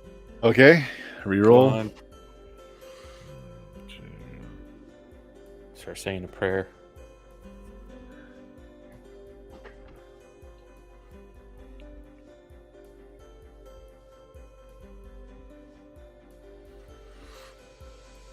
Oh, okay.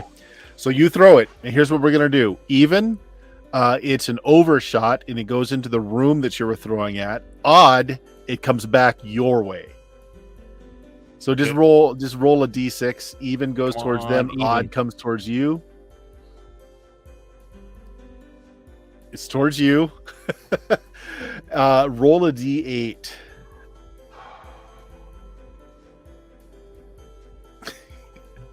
Two, 3, 4, 5, 6, 7. Okay, and so what is the range of the blast? Like, what does it affect? A 10-foot?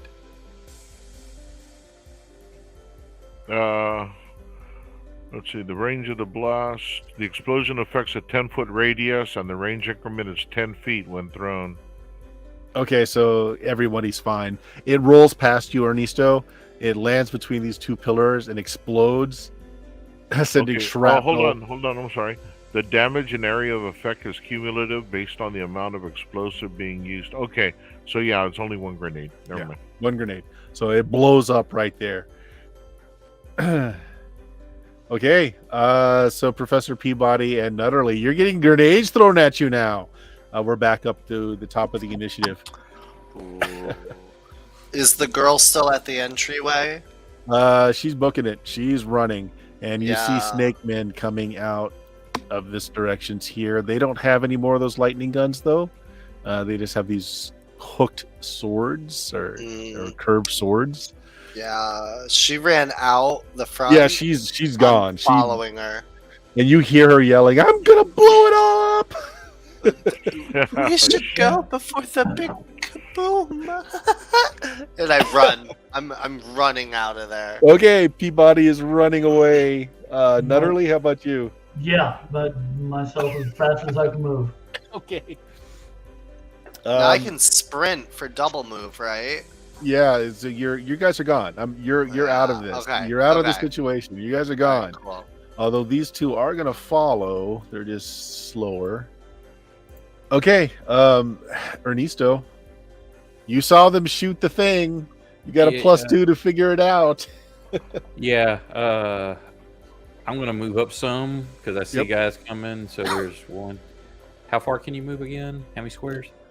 25 5 feet foot? plus 5 per every +1 in your agility. So I've got one agility, so 30 foot. Or 30. these 5 foot or 10 foot. Those are 10 foot.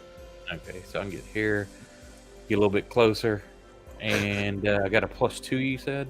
Yeah, so it's the mind check plus whatever you got in mechanical or electrical, and then +2 on top of that. Yeah. And if you greed's make too this much. roll, you won't need to make it again to fire the gun. You make it. This time, the gems on the gun start whirling around the barrel. It pitches up to this high pitched screaming. It works. Who are you shooting? It's a beam. Can I try to place it right through the middle, or do I have to pick a specific target? You saw how it shoots, and like it could definitely hit a line of people, but not a. It's not a area effect, but it will go I'm through. just gonna go for just that one. Well, so like you could move and get like this one and the one behind him potentially in a line, if Yeah, that's what you want to do. That's the main target I'm going at. Okay. And ranged, any modifiers or what distance? So 10, 20, 30, 40, 50. Nope, it's no modifiers for distance. So point blank. No, I mean it's going to be close. It's 0. Close. Okay, and no mods, no defense. They have a defensive 1. Okay. Success. Okay, roll 6 dice. Take the 3 highest. Oh shit. Oh, do you want to spend a hero point to make that a mighty success? I've got one left, and this is a dire situation, so sure. Okay, so mighty success. So off the bat, there's no mooks here, so the Rabble Slayer is not a useful one for you. But you could take Carnage, which gives you an immediate second attack. Yeah. You wanna do that? It can't do the hit their guns and blow it up again thing. It's already did that once, kind of knowing what kind of effect it would have. Sure, you can do that if you want. So you only get to pick one off the menu for a mighty. So you want to do that? You want to say you hit so the one in the front is the one with the gun, and you're hitting him anyway. You want to target the gun specifically? Sure. Yeah, and try to do because So- I saw what happened last time with just a pistol shot. So hopefully, So go ahead and do the damage. 6 dice, and you're going to take the 3 highest.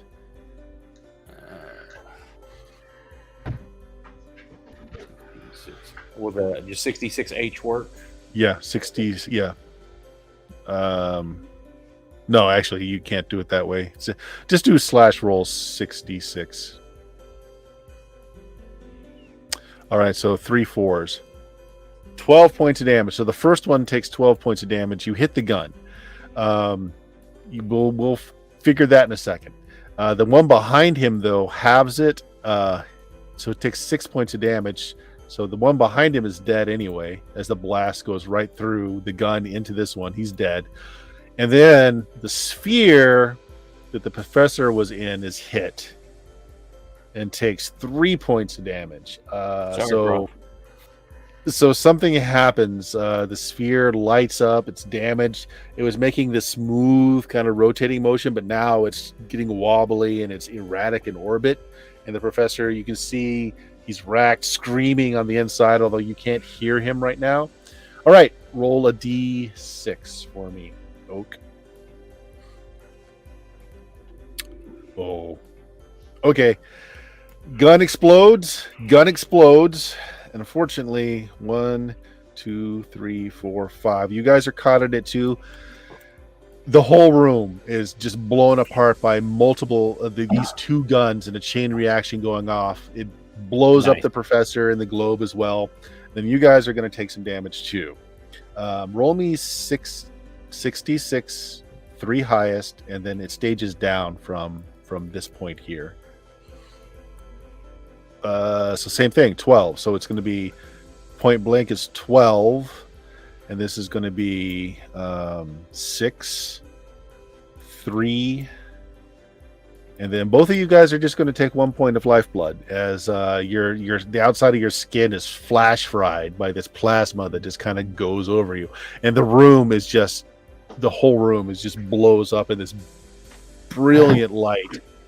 Unfortunately, you see the professor just disintegrate inside of that sphere as you do this. You have armor of some kind? What do you? I've got light armor. You got light armor? Yeah, that's fine. 1 point. So you don't take anything. Your armor singed. If you got leather armor, whatever. I didn't know because it's got a roll on it. I didn't know if you had to make a roll on it or. Mm-hmm. All right, professors. I want both you guys to make me agility rolls as you run. Let me see if anybody trips and falls, so that the serpent men might catch them as you are being trailed behind. Say, does the armor not have to make a roll to absorb? Because it's got a. You're going to get 1 point, I think, regardless. Okay. Professor You don't need to. You're fine. I'm just looking for those double ones again. And how does Peabody do with an agility check? He does this button, this button. Boom, failure, but it's not double ones. So you guys are limping along the best you can, especially since I forgot, but Nutterly moves slower than normal because he's an old man that needs a cane. But you guys get out. You get outside of the temple. On the outside, and I'm going to switch over because the rest of this is probably going to take place outside. Maybe, maybe not. You guys are at the top of the pyramid. Bottom of the pyramid.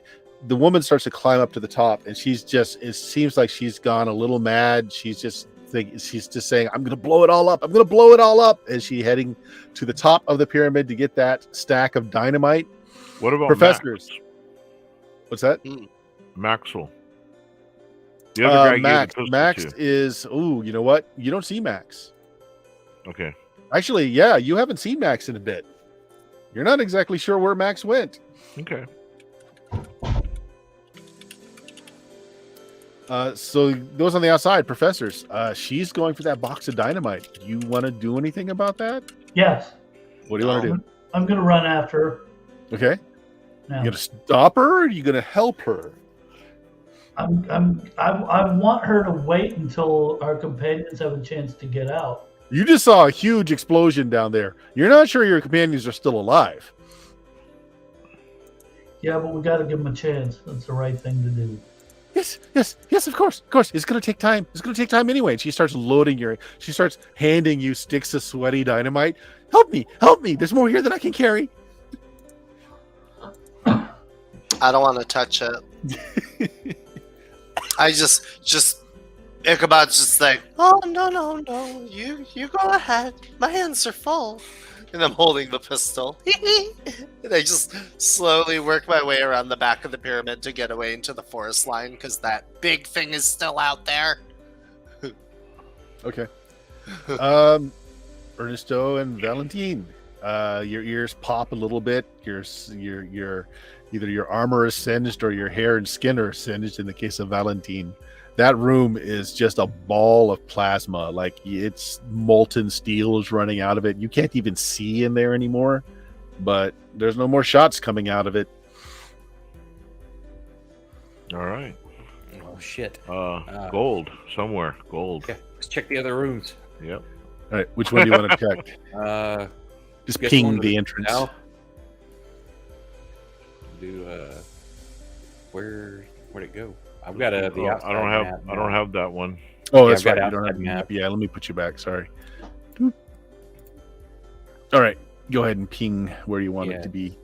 Might as well get that one. That done. one? 3, 5. Okay. All right, Check you were that going to one, want I'll take each? this one. Okay. We're going to split up, I guess. Okay. And Valentine, you're going to the one at the top. All right. So Ernesto, the one at the bottom, 3, 5. Give me a second here. It's a large, barren chamber, mostly filled with cobwebs and dust, but you see dozens of footprints across the dust, leading to a large stone sarcophagus. There's faint bluish-green light pulsing out from beneath the stone lid. The sides of the sarcophagus are etched with detailed runes, and there's a pair of consoles covered with switches and blinking lights standing near the entrance to the room. You don't see any gold in here, though. Run to the north end. All right. So, Ernesto, you have chosen well. This opens into an immense circular chamber filled with gold and silver treasures almost beyond comprehension. Coins, necklaces, jeweled masks, rings, statues, and a myriad of other fantastic ornaments wrought from precious metals cover the entire floor of this place.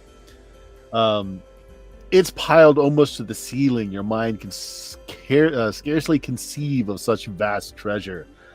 Without a doubt, you have indeed discovered the lost treasure of the Langagistas.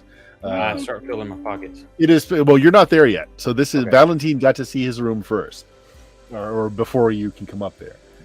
It is painfully bright from the light reflecting off all this treasure, but you still see something in here that is somewhat unsettling. There are two skeletons in tattered garb lying just away from the entrance, sprawled over a mound of gold and silver coins. One of them, from the tattered remains of the clothing, looks like that was the guy from up top that went missing as soon as you got down here. Oh, shit. Okay, now you said Ernesto at the beginning. Was it Valentine that you met that went into the treasure room? Yeah, Valentine is at the treasure room. Ernesto 'cause went to the you- bottom room. Okay. Okay, so yeah, Valentine goes in and sees that. Mind check. I would Yeah. think. Yeah, go ahead. Do a mind I check. would think I need a mind check for that. Mhm. Okay, so. Damn it. This is why it's a flaw. You fail. Yep. I start grabbing shit. Okay. Let's see. So you start filling your backpack and pockets. What is your strength? My strength is a 1. A 1. Okay. Yeah, so you can carry. I mean, are you taking as much as you can physically carry? I just want to fill the. I mean, because there's no immediate threat right now. Apparently, There's not. You know, Yeah. we're not Raiders of the Lost Ark here. There's no big ball coming down. Okay. And as you start filling your pockets, Ernesto comes in and see right behind you and sees the room full of gold, you stuffing your pockets. There is more gold here than you could possibly move in days of doing it. What do you want to do, Ernesto? We're rich, amigo. I just dive in and start loading pockets and Yeah, so looking you just for dive in. You any- don't even notice the skeletons near the doors. You just dive in, start filling your pockets. Guys at top, professors, it's been 10, 15 minutes. They're not coming out.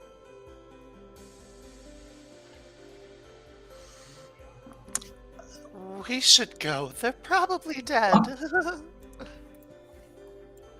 Right. We should blow it up now. Now.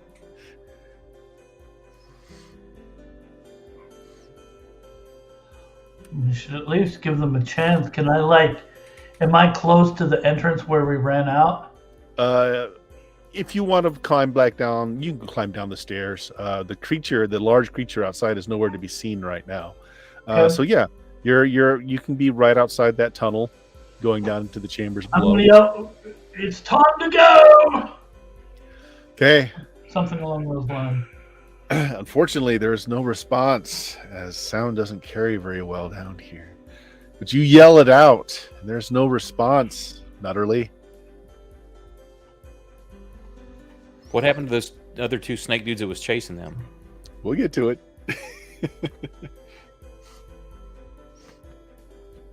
What do you do, Nutterly? Now you can go in. You know, you're yelling down from up top down into the tunnel. You had to go through a tunnel before you got into this place. I'm not going in. That's ridiculous. No, I don't want any part of blowing them up, so Okay. let's just go. Well, she's starting to bind together sticks of dynamite, and she found some long cord, and she's like rolling the dynamite down into that tunnel. Yeah, look at her. Unless you want to stop her. She's like, we have to seal this place. It's evil. It's evil. Yes, but my friends have been left behind. We must give them a chance. Make me a priority roll. I'm going to use this for a specific thing. This is initiative. Yes. Alrighty. Success. Okay. So here's what happens. Well, okay. I explained what she's doing. Are you trying to stop her, or what do you want to do? You're trying to. So you move forward to stop her, and she turns around to you, wild look in her eye. Her back is to the cavern below you, and she's like, "No, we must destroy." And then a blade pierces out through her back, comes a foot out of her chest. She drops the dynamite. Oops. High or low? Fine. Sweaty dynamite doesn't go off as it drops from her hand. As she slowly slides off the serpent man's blade, as she looks at you nutterly, and she puts out a hand covered in blood toward you. You must destroy this evil place. She bleeds out, and the snake man behind her just kind of shoves her forward off the blade. She falls at your feet dead. You want a priority roll, so what do you want to do? I'm going to stab him in the face. Okay, you step forward with your blade and stab him. Go ahead. Yep, okay. He's got a defensive 1. Okay, so that's melee, defensive 1.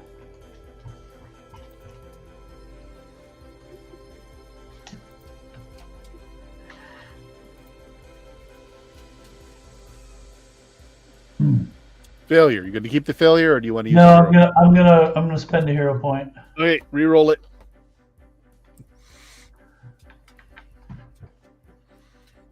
Come on. Strength.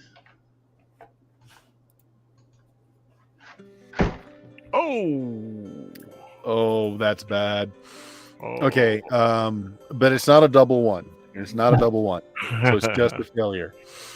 That was going to be some dynamite going off action right there. You lunge forward with your blade. The snake man is, of course, since he's very snake-like, is able to easily move to the side as your blade goes by. It already took its action, so Peabody, what are you doing? Nutterly and the woman went down. She had packed a whole bunch of dynamite with her, went down. You hear Nutterly yelling at her for a moment, then everything goes quiet. What do you do? I'm gonna hide in the woods. You're just gonna go and hide.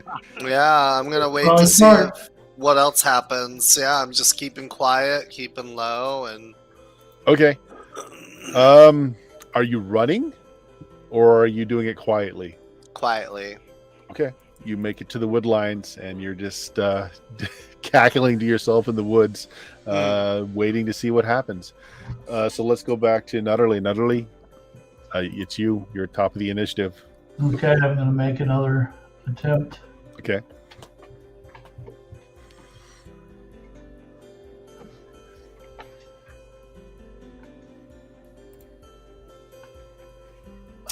Failure. Okay. Another serpent man comes up beside the one down there, and they both attack you. Do you have a defense? Nope. All right, first attack. Oh, yeah, I'm sorry, I do. It's a 3. Is it really? Yes. Okay, so it's a fail. Okay. Nice. And also a fail. But there's 2 of them now that are menacing you, kind of pushing you away from getting down in there. Now, picture this though. There's dynamite all around their feet. It's weeping. It's unstable dynamite. She has more on her body, and they're kind of forcing you out of the cave back into the jungle above. Peabody is nowhere to be seen. What do you do? Okay, well, we obviously have to protect the world from this menace. I'm going to pick up a piece of sweaty dynamite and throw it at the other sweaty dynamite. Okay. Is your character the type that would sacrifice himself like this? Yes. He's old. He's lived a good life. He wants to go out doing something worthwhile. Bam. Awesome. Okay. Roll me. How do I want to do this? I want to do this as a luck check. Roll me a D100. Tell me high or low. Always high. Oh. No. Okay. So you do that. You flick the dynamite out, and it doesn't. So you get kind of what you want in that it doesn't explode, but that the one piece that you threw just kind of unravels, and most of that liquid starts coming out, just coating the stairs on your way down. Okay, so we're gonna cut scenes for a minute. Okay. Ernesto and Valentino, you have loaded yourself down with as much gold and jewels as you possibly can carry, and still be able to move. There's no sounds of battle around you. No more serpent men coming around. What do you do? Let's head out. We can always come back. Yep. We'll bring the plane for more. Okay. We'll remember the spot and we'll bring my plane in. All right. So you come through the entrance and you see in front of you two serpent men engaged with the poor Professor Nutterly, who, since he picked up dynamite and threw it, is trying to fend them off with his thin cane blade. And you're coming up behind them. I want both of you guys to make me just agility checks. Is that me? No, just Ernesto and Valentino. Valentine, you're fine, okay? And I got no more points to spend. Ernesto is a failure. Okay, so Valentine, you are about to rush forward and dispatch the serpent men because they're between you and leaving with all of this gold.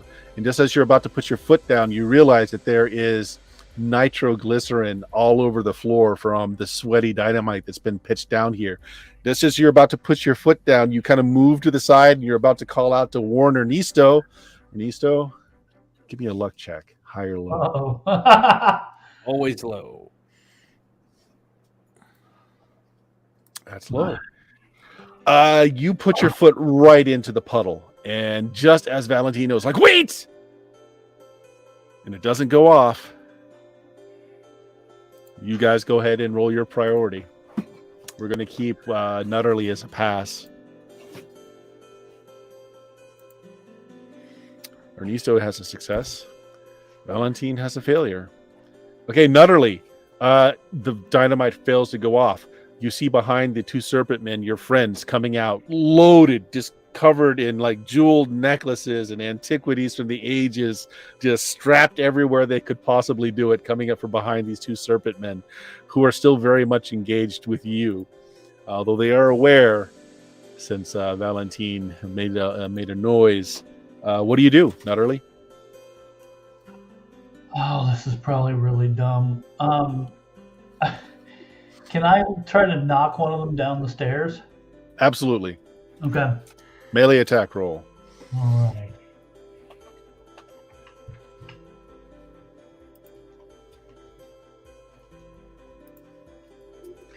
Let me re-roll that. Are you going to use your last hero point? Is it your last one? No. Oh, I okay. have a couple more left, actually. Okay. Go ahead.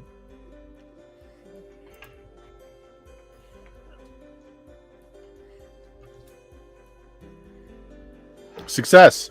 Okay. You kick the creature. Normally, it is stronger than you and larger, but the floor is slick with this nitro, so it slips. It smacks its head face down on it as it slides back down.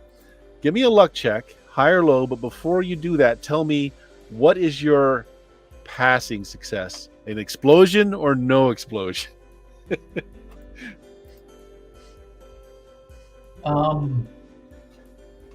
My friends are already past me. No, they're still behind the serpent. Okay, then no explosion. I just want to No knock explosion. this guy down. High or low? Always high. Nope. There is an explosion behind you, Ichabod, that rocks the jungle as the temple is destroyed. You see the gigantic dinosaur creature turn around and howl as it starts to charge forward. You see that its skin starts to just unravel, and it becomes just bones, a skeleton that eventually just turns to dust before it reaches the temple. Temple stones are raining out of the sky. All right. Those of you that have any hero points left will survive. Me. That's well, you're fine. You're out of the jungle. Yeah. So, Nutterly, do you have a hero point? I do have 1 hero point left. Do you want to survive? Yes, I do. Okay. This is why you always keep 1 in this game. Right. So you are going to be brutally thrown through the air, flung into the jungle, but you will live. Valentine, do you have a point left? I have 3. You have 3. Okay. Valentine is much the same. You're thrown into the sky. You will suffer bad abrasions. You'll be knocked unconscious, but you will live through it. Unfortunately, I believe that Ernesto, however, is out. Yep, I used all mine because if we hadn't have, we may have not lived past that one room. And I like to picture as I go into pieces, Ichabod's out there and like coins and necklaces start like hitting him like hell. Oh my god. I pocket a couple, and once the explosion hits, honestly, I am going around the tree line and I'm trying to get back to that beach. Like it's not been 4 hours yet, right? Yeah, it has not. Yeah, you will run into the still breathing bodies of Nutterly and Valentine as you are. All right, they're probably in rough shape and not able to travel as quickly, though, right? Yes. So actually, if I could burn a hero point, I'll take flesh wound. Yeah. Okay. So it's All just right. flesh wound. Yep. Cool. I was just gonna go ahead and tell him to wait because we're bringing 2 people back that are hurt. But if you're good, then we can carry Nutterly. Actually, Nutterly, did you have more than 1 hero point left? No. Okay. Yep. So you survive, but you're gonna have to be carried out, and pieces of Ernesto litter the jungle. I'm sure Valentine, since it was just a flesh wound, is stopping to grab treasures on his way out. And we'll end it there with the Abominations of the Amazon. You find Ernie's head with that still the smile of greed on his face and a necklace around what remains of his head. Oh man! And the logical part of me is like, okay, this place isn't going to go up. It's not going to explode. We can always come back. But the greedy part of me, I had to play the flaw. Yep. Oh, Sam, I had greed also. Good job playing the flaws. Everybody did good playing the flaws. That was nice. All right, so yes, this was Abomination of the Amazons, part of the Age of Cthulhu, done by Goodman Games. So it's one of the more pulpy, action-filled Call of Cthulhu scenarios. I thought it worked very well for Dicey Tales. Is it a ship? What's that? Is it actually a ship? Oh, it doesn't say. But I was thinking this is a big fucking spaceship. Big spaceship. You're fine. Expedition to the Barrier Peaks. Yeah. I was thinking. Right, so there we go. Oak, anything you want to plug there? Say we get a Homebrew 5e going on in probably about 30-45 minutes. And do it again Friday nights midnight, and Saturdays midnight Central I run Grimdark Homebrew. Good stuff. Beyond? Well, when I'm not playing TTRPGs with all my super cool awesome friends like you guys, you can find me on my channel Substances Used, where I play retro JRPGs and I do a lot of GTA 5 roleplay. We beat Fida Emblem of Justice last night with the perfect ending and the genocide ending. And it was fun. It was a nice little playthrough, and I'm probably going to take a little break from retro because I have a big vacation to California coming up. So, woohoo! Woohoo! Nice. Good stuff. Yeah. Bill, what do you got going on with the frogs or any of your personal games? Well, we're personal game might be taking a little bit of a break on that. My got some homebrew stuff I'm writing, and still running every other week. Um, the Lost City Baracus, and they're getting closer. So if you want to get in the game, hit me up. I'll get you in. Nice. And if you found us, you know where you are, but check out Blue Magic, BLUMAGIK.com. All of our social media links are there, as well as 14 years worth of other game podcasts. Good stuff. Hope you folks enjoyed it out there. Say goodbye, everybody. Goodbye, everybody. Goodbye, everybody. everybody.